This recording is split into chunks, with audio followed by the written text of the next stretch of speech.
Guys, you know what? I just love nature.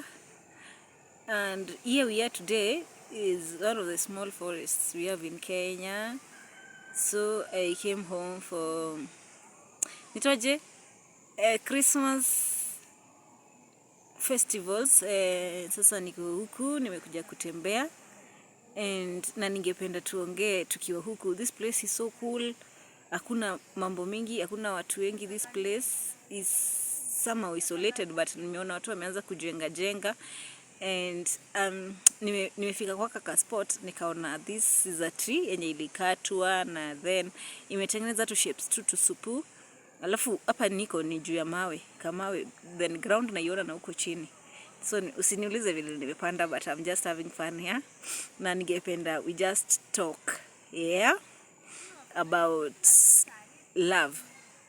Mi napenda love, by the way. Most people wanasemanga eti mimi nilivunjwa roho, so my heart will learn to love. So many people, kulingana na the pieces of my heart, kama zimebreakiwa million pieces, oh gosh, dating million people. So bad, but I hope haijafika that for me. Yangu ilivunjwa so many times, but maybe what I told myself, oh gosh, every time I will give myself a chance. Every time ninavunjwa roho, I heal, narudi kwa soko. Si walisema nini, ukipata heartbreak you take 3 days. Ile umevunjwa roho siku ya kwanza, go cry out loud, lia yako yote kabisa. Ukimaliza oga oga is the second day, the third day kwa soko. Wala ufikia unaenda wapi?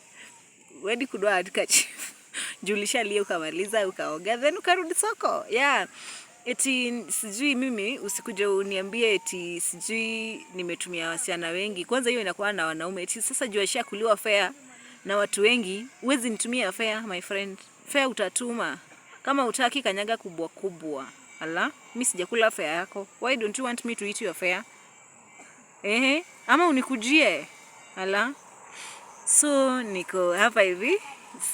Naweza taka you subscribe to my channel, like and comment, share as much as possible. Tunajaribu kutafuta content, you know. Content haikujangi hivi rahisi, but I know things will be better every day. Nikipata my ideas zenyu, what you want us to do to feature, nikiwa hapa ushago, you just let me know and it will be okay. So tumechia hapa kwa mapenzi. Acha kuleta makasiriko yako from your previous relationships into a new relationship. Hata si tumevunjwa roho na tumeheal, tuko hapa soko. So usitulete makasiriko yako, tutakupiga vibaya sana. Ama tukupe character development ingine kabla uheal upate ingine. Usiku unatushafulia soko.